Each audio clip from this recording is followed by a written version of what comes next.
का no reservation. आप number लाइए, इंटरव्यू को पास करिए, रिटर्न पास करिए, नौकरी लगी, किसी का रिजर्वेशन नहीं। आपने कहा आरक्षण खत्म कर दीजिए, मैं 100% सहमत हूँ, खत्म करिए, लेकिन पहले बराबर भी तो आइए। आप अभी रेलवे में चले जाइए, दोनों हस्बैंड वाइफ डॉक्टर हैं, 2.5 लाख रुपए तनख्वाह ले रहे हैं, उनके बेटी को भी रिजर्वेशन मिल गया। आपका बच्चा वहाँ से दौड़ेगा, मेरा बच्चा यहाँ से दौड़ेगा, रेस उधर की तरफ जा रही है, कैसे मैं आपका मुकाबला करूंगा? और हम लोग की पार्टी का कहीं भी स्टैंड ऐसा नहीं कि रिजर्वेशन समाप्त हो।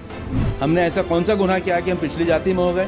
रिक्शे वाला आज गृह मंत्री के लिए कह दे, रिक्शे वाला आज रक्षा मंत्री के लिए कह दे।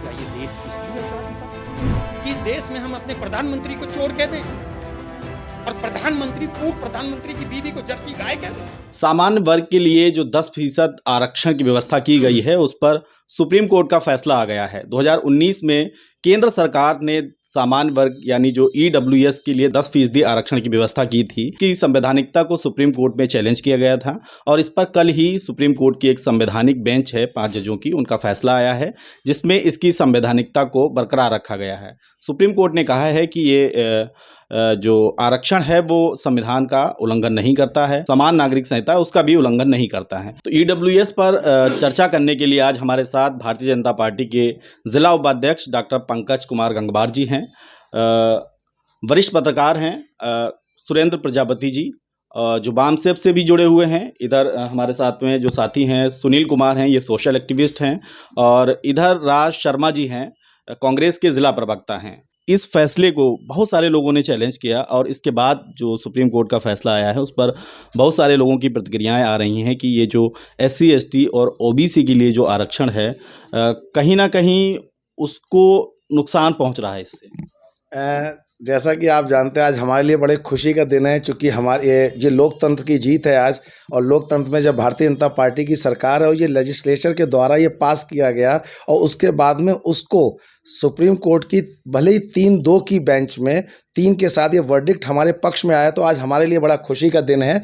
और रही बात, चूँकि आप लोकतंत्र के अंदर ये बात कही गई कि कैसे करके मतलब लेजिस्लेचर जो है कानून बना सकती है, उसका समर्थन किया गया है। तो मेरे हिसाब से ये आज हमारी सरकार की और भारतीय जनता पार्टी के पक्ष में जो जनता का जो वर्डिक्ट था जो भारतीय जनता पार्टी की सरकार बनाने में, कहीं ना कहीं उसका हमारी जीत है। और आज उसकी मोहर जो है आज इस माननीय जो हमारा सुप्रीम कोर्ट है उसने भी मोहर लगाई है, इसका हम स्वागत करते हैं। सुरेंद्र जी, आप चूंकि इस फैसले को देख ही रहे हैं, वामसेब के बहुत सारे लोग जो हैं इस आरक्षण के खिलाफ बात भी कर रहे थे। सुप्रीम कोर्ट के फैसले को कैसे देखते हैं और इस फैसले से SC ST का जो आरक्षण की बात हो रही है कि वो इससे प्रभावित होगा, क्या इम्पैक्ट देख रहे हैं आप इसका? देखिए, आरक्षण के विषय में अगर हम बात करें तो सबसे पहले जानना पड़ेगा कि आरक्षण क्यों दिया गया था। निश्चित रूप से संविधान में व्यवस्था दी गई थी कि जो देश में सामाजिक और शैक्षिक रूप से पिछड़े हैं उनके लिए आरक्षण की व्यवस्था की गई थी।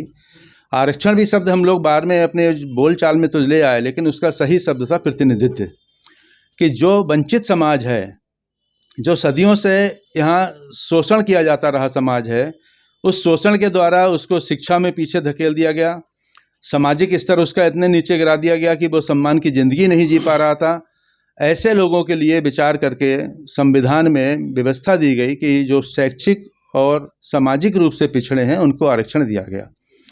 रही बात इस EWS आरक्षण की, जो 2019 में इस सरकार ने लागू किया था, सुप्रीम कोर्ट का जो फैसला है, अगर आप देखते हैं कि 3 और 2 के अगेंस्ट में ये फैसला हमारे निर्णय में आया कि होना चाहिए।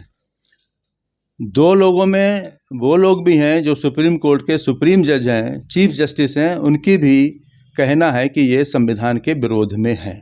अगर सुप्रीम कोर्ट के सुप्रीम जज भी ये कहते हैं कि आरक्षण ये संविधान के विरोध में है, तो मैं नहीं समझता कि मैं और आप कुछ इस पर कहने के ज़्यादा हकदार हैं।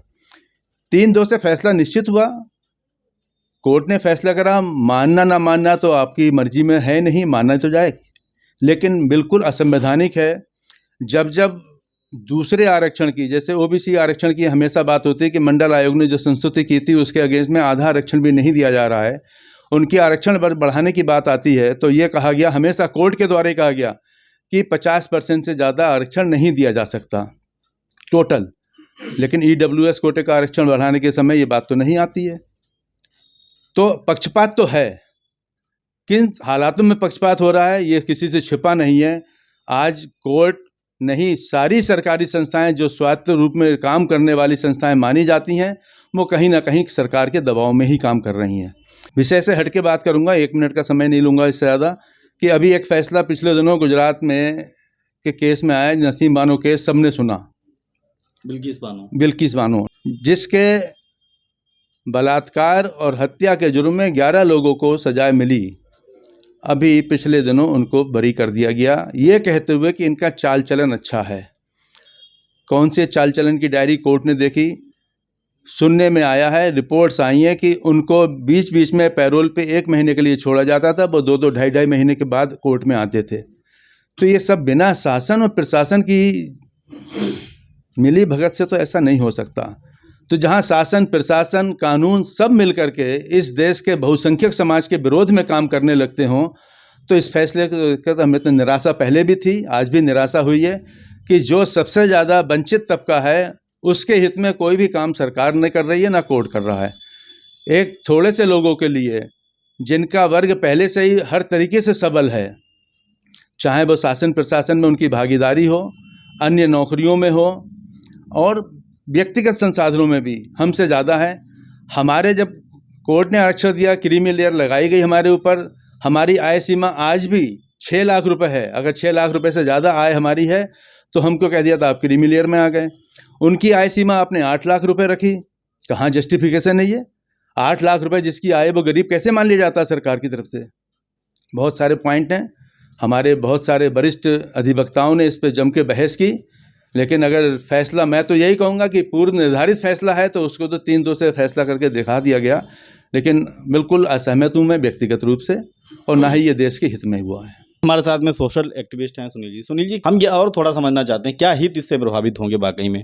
एक सवाल ये भी है कि बहुत सारे जो सामान्य वर्ग के जो वाकई में जो गरीब लोग हैं, जो एक तरीके से उसी स्थिति में जी रहे हैं जिसके लिए आरक्षण की व्यवस्था की गई है, अगर उन्हें इसका लाभ मिलता है तो उनका नुकसान कैसे होगा, SC ST OBC का?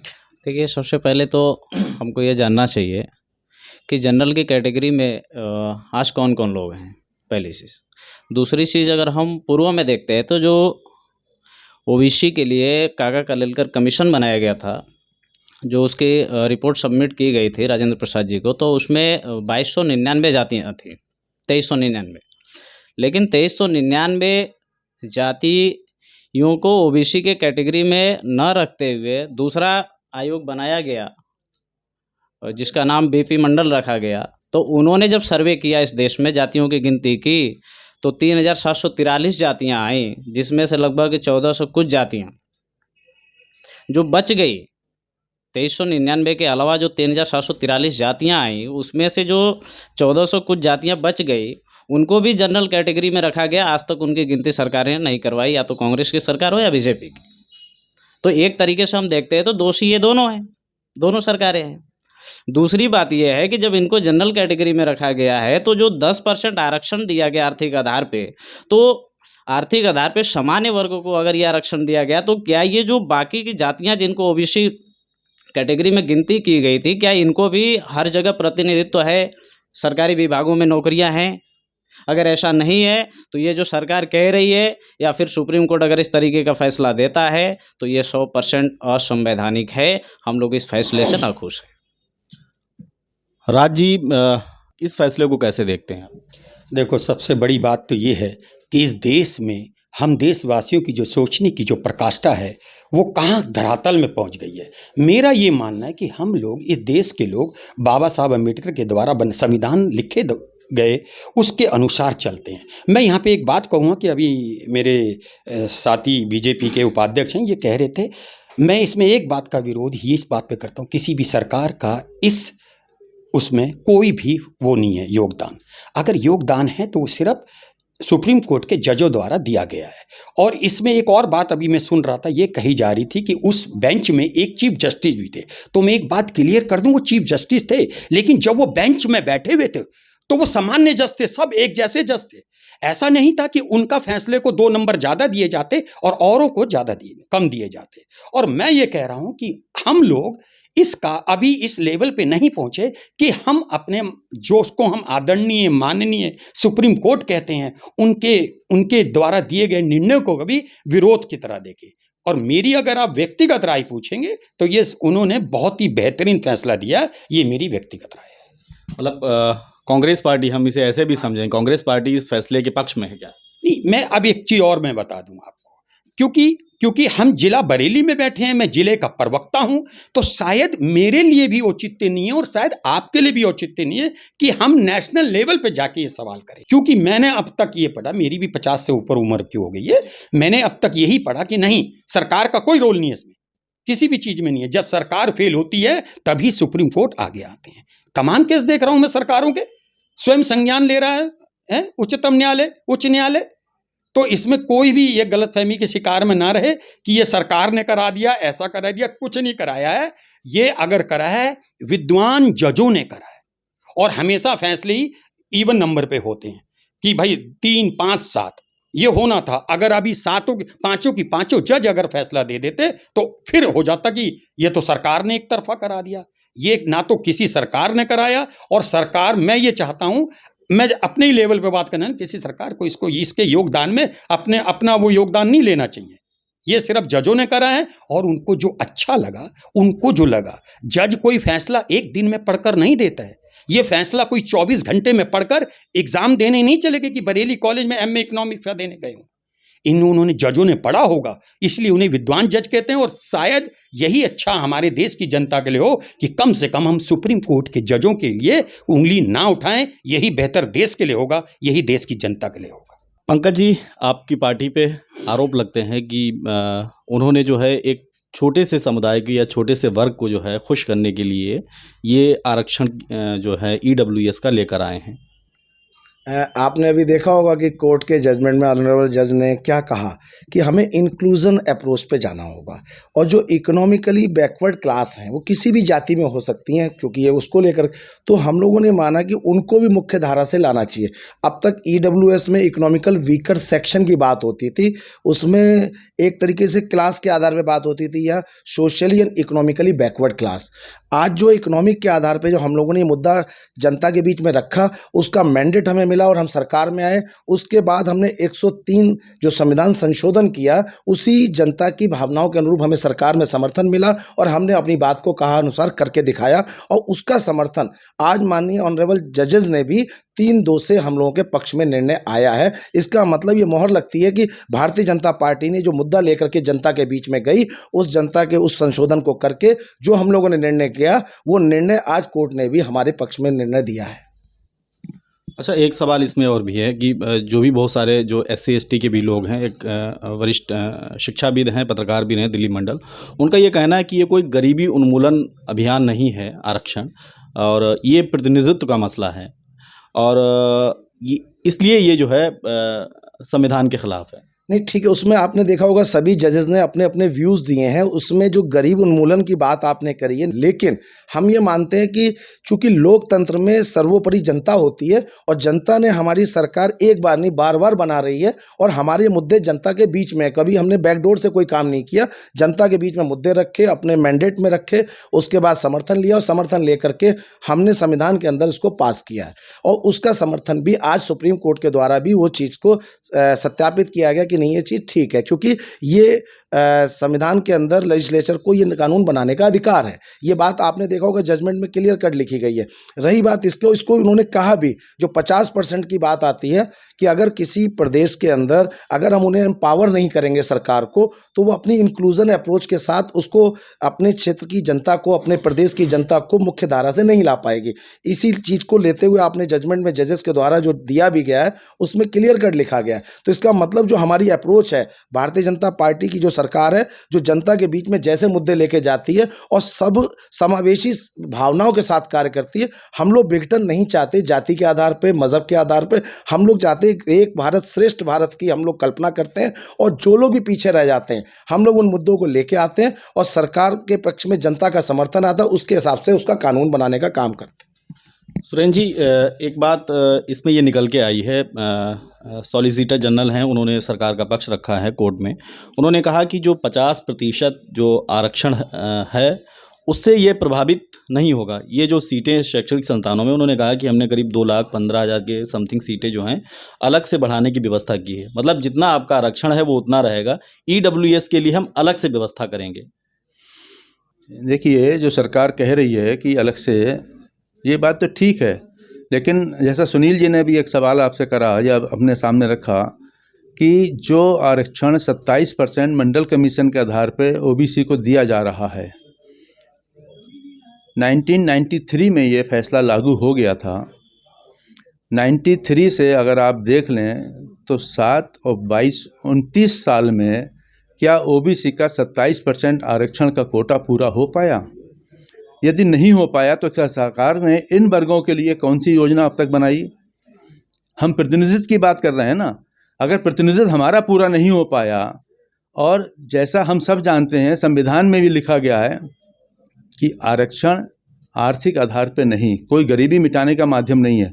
किसी की गरीबी मिटाने के लिए बहुत सारी योजनाएं सरकार ला सकती है, लानी भी चाहिए। हम तो चाहते हैं सब में इक्वलिटी हो, लेकिन इक्वलिटी जाति के आधार पर जब देश में नफरत फैलाई जाती है, जाति के आधार पर इस देश की सामाजिक व्यवस्था में विघटन पहले से ही है।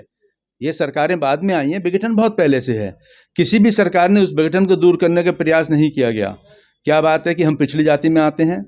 क्या बात है भाई साहब पिछली जाति में है, आप सवर्ण कहलाते हैं? हमने ऐसा कौन सा गुनाह किया कि हम पिछली जाति में हो गए? हम अपने स्वयं की मेहनत से कमा करके अपना घर चलाते हैं, हम पिछले कैसे माने जाते हैं? लेकिन व्यवस्था ने हमें पिछड़ा घोषित किया हुआ है। पिछड़ा घोषित होने के नाते ही हमारा समाज सामाजिक रूप से पिछड़ा माना जाता है। उस पिछड़े होने के नाते हमें शिक्षा लेने का एक बार अधिकार नहीं था। जैसे तैसे संविधान के द्वारा, हमारे पूर्वजों के संघर्ष के द्वारा हमें वो अधिकार मिला। हम पढ़ लिख के तैयार हो गए। हम पढ़ लिख के तैयार हो गए तो हमें प्रतिनिधित्व मिलना चाहिए, संविधान ने व्यवस्था करी। लेकिन मैंने जैसे बताया कि मंडल कमीशन की बात करूं, कह ले केवल आज़ादी हुआ तो 70 साल हो गए, 75 साल। मंडल कमीशन के हिसाब से भी 29 साल में भी हमारा कोटा, अगर चारों वर्गों की नौकरी में आप आरक्षण देखेंगे तो 10% से ज़्यादा नहीं हो पाया है। 17% हमारे आबादी, हमारी 50% ज़्यादा, हमारा प्रतिनिधित्व अभी 10% तक है। दूसरों के लिए आपने सारे दरवाजे खोल दिए, हमारे दरवाजे क्यों नहीं खोल रहे? क्यों नहीं विशेष भर्ती अभियान चला के हमारा कोटा पूरा कर दिया था? दुख इसी बात का है कि हमारा प्रतिनिधित्व पूरा हुआ नहीं है। आपने केवल एक छोटे से वर्ग को, जिसकी आबादी देश की आबादी की 15% मानी जाती है, जो पिछले सेंसस के आंकड़े हैं जो सरकार ने उपलब्ध कराए हैं, उसके आधार पर उस 15% के प्रतिनिधित्व के लिए आप सब कुछ करने को तैयार हैं, हमारे लिए नहीं। बस ये तो हमारा रोष है। सुनील जी, आरक्षण को लेकर समय समय पर बहुत सारे मूवमेंट हम लोग देखते रहते हैं। एक पक्ष ऐसा भी है जो आरक्षण के खिलाफ है, वो नहीं चाहता है कि आरक्षण की व्यवस्था होनी चाहिए, क्योंकि इससे मतलब समानता होनी चाहिए, आरक्षण की व्यवस्था होनी ही नहीं चाहिए। ये जो आरक्षण EWS का आया है, ये किस संदर्भ में नहीं, देखिए, जैसा अभी आपने कहा कि एक वर्ग आरक्षण के खिलाफ में है, तो अगर हम इस बात को देखते हैं तो वह वर्ग 1947 को इस देश को आज़ादी मिली तब से लेकर के आज वो वर्ग शासन सत्ता में है। और आरक्षण उस व्यक्ति को संविधान में दिया गया जो व्यक्ति सामाजिक पिछड़ा हो, आर्थिक पिछड़ा हो, राजनीतिक पिछड़ा हो, जो पिछड़ेपन का जो शिकार लोग हैं, उसमें अनुसूचित जाति के लोग हैं, अनुसूचित जनजाति के लोग हैं, पिछड़ी जाति के लोग हैं। तो ये रिजर्वेशन उनको दिया गया ताकि ये लोग भी उन सामान्य वर्ग के जो लोग पहले से शासन सत्ता में है उनके बराबर आ जाए। जैसे अभी आपने देखा होगा कि लोगों ने आरक्षण का भी विरोध करते हैं कि आरक्षण खत्म होना चाहिए, जब आरक्षण से जातिवाद पैदा होता है। तो ये 10% आरक्षण दे करके इस लड़ाई को तो बढ़ा दिया गया फिर, क्योंकि आप हमारा खत्म करने की बात करते हो और वहीं दूसरे वर्ग को देने की बात करते हो, तो फिर ये कहाँ का समस्या का समाधान हुआ? दूसरी बात यह है कि जब संविधान में आर्थिक आधार पर आरक्षण नहीं है तो जो जजों की जो बेंच बैठी है उन्होंने कैसे फैसला दिया? संविधान के विरोध में जाके फैसला दिया। उसी तरीके से 1992 में जब मंडल कमीशन का मामला आया कि OBC को आरक्षण दिया जाए और संख्या के अनुपात में दिया जाए, जैसे शेड्यूल कास्ट को 15% संख्या के अनुपात में है, शेड्यूल ट्राइब को 7.5% संख्या के अनुपात में है, तो इस देश में 52% OBC है जो 1931 की जाति आधारित जनगणना के हिसाब से है। किस आधार पर उन्होंने फैसला दिया कि 52% को 27% दिया जाएगा, वो भी क्रीमी लेयर लगा के? तो हम उस फैसले को भी नहीं मानते हैं। हम आरक्षण अगर ये लोग देना चाहते हैं, जिनको देना चाहते हैं वो उनको दे, मनमानी करें। लेकिन अगर ऐसा अगर भविष्य में होता रहा तो हम इसके लिए उग्र आंदोलन करने के लिए सक्षम हैं। हमारे पास यही रास्ता है। राजी, आरक्षण को लेकर अभी आप सुन रहे हैं कि दो लोग हमारे साथ हैं, उनका ये मानना है कि आरक्षण जो है उनके जो अधिकार हैं उससे प्रभावित होंगे। जजों ने बहुत सोचा, मैं फिर कह रहा हूं, वो जज हैं, वो ऑर्डिनरी व्यक्ति नहीं होते हैं, वो बहुत धरातल के नीचे जाके सोचते हैं। वो हमारे जैसे नहीं है कि हमें किसी ने कहा और दे आए। वो फाइलों को पढ़ते हैं। उन्होंने इस जजमेंट को देने से पहले महीनों सालों उस चीज के तह पे गए होंगे। इसलिए वो अब उनका विरोध करना, फिर हमारा देश कहाँ जाएगा। हमें यही तो पढ़ाया नहीं कि बाबा साहब अम्बेडकर साहब ने, हम उनकी जयंती मनाते हैं ना, उनको कौन नहीं सम्मान देता। आप बताएं मुझे, ऐसा एक इस भारत की धरती पे बताएं, विदेशों में बताएं, उनको कौन नहीं सम्मान देता। लेकिन जब आज उन्हीं के द्वारा जज हैं, उनको संविधान की सबसे ज्यादा परिभाषा है, हमसे अच्छा ज्ञान है। हमें नहीं है इतना ज्ञान जितना उन जजों को है, वो यही कर रहे हैं। तो बस मैं एक ही बात कहूंगा, अगर उन्होंने अपना दिया तो उन्होंने खाली अपनी पक्षपात के लिए नहीं दिया होगा, उन्होंने कम्युलेटिव इफेक्ट देखा होगा कि इसका क्या पड़ेगा। उन्होंने दे दिया, बस फाइनल अब क्या है इसमें। बस देश की जनता बस आंदोलन ही करती रहे। अरे देश में आंदोलन के सिवा और भी काम है। और जिसको जो लिखता है, एक और फिर मैं बात कहूंगा, जब बच्चा पैदा होता है तो डेस्टिनाइज होता है, उसका डेस्टिनेशन लिखा होता है। हम चाहते हैं बच्चा, हर आदमी चाहता है मेरा बच्चा आईपीएस बने, नहीं बनता, तेज होता है, क्योंकि वो डेस्टिनेशन उसका लिखा है। वैसे तो अब दूसरी बात में आ जाए तो मैं कहता हूं रिजर्वेशन किसी का नहीं होना चाहिए। अगर इस देश को चलाना है तो यहाँ पे शिक्षा फ्री कर दो और चिकित्सा फ्री कर दो, टैक्स को 5% बढ़ा दो, आप अपने आप हो जाएगा। नो रिजर्वेशन, आप नंबर लाइए, इंटरव्यू को पास करिए, रिटर्न पास करिए, नौकरी लगिए, किसी का रिजर्वेशन नहीं। बस यहाँ पे दिक्कत क्या हो रही कि हमारे देश में हम लोग दो चीज के बारे में, हमारा फ्यूचर सिक्योर्ड नहीं है। मुझे ये नहीं पता कि कल का दिन मेरा कैसा बीतेगा। मैं अगर कल बीमार हो जाऊं तो जमा पूंजी खत्म हो जाएगी मेरी। हम छोटी सी, हमारा छोटा मुंह होता है और रोज हम बड़ी बातें करते हैं। जज साहब ने दिया ना ये डिसीजन, सुप्रीम कोर्ट, आप किसी विदेश में देखना, अगर वहां का सुप्रीम कोर्ट जो होते हैं वो फैसला देते हैं तो उनके बारे में आवाज नहीं उठाते।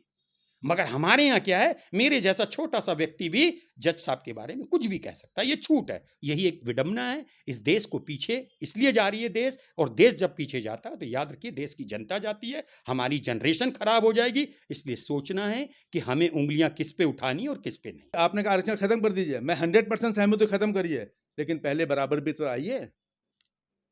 आपका बच्चा वहां से दौड़ेगा, मेरा बच्चा यहाँ से दौड़ेगा, रेस उधर की तरफ जा रही है, कैसे मैं आपका मुकाबला करूंगा।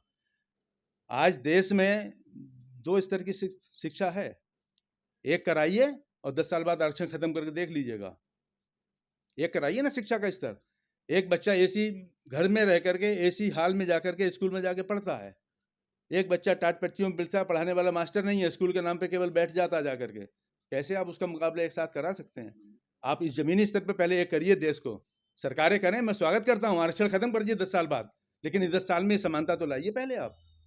इस असमानता के देश में, जिसमें आदमी को आदमी समझा ही नहीं गया, जातियों का नाम पे उसे बिल्कुल जानवर बना के रख दिया गया।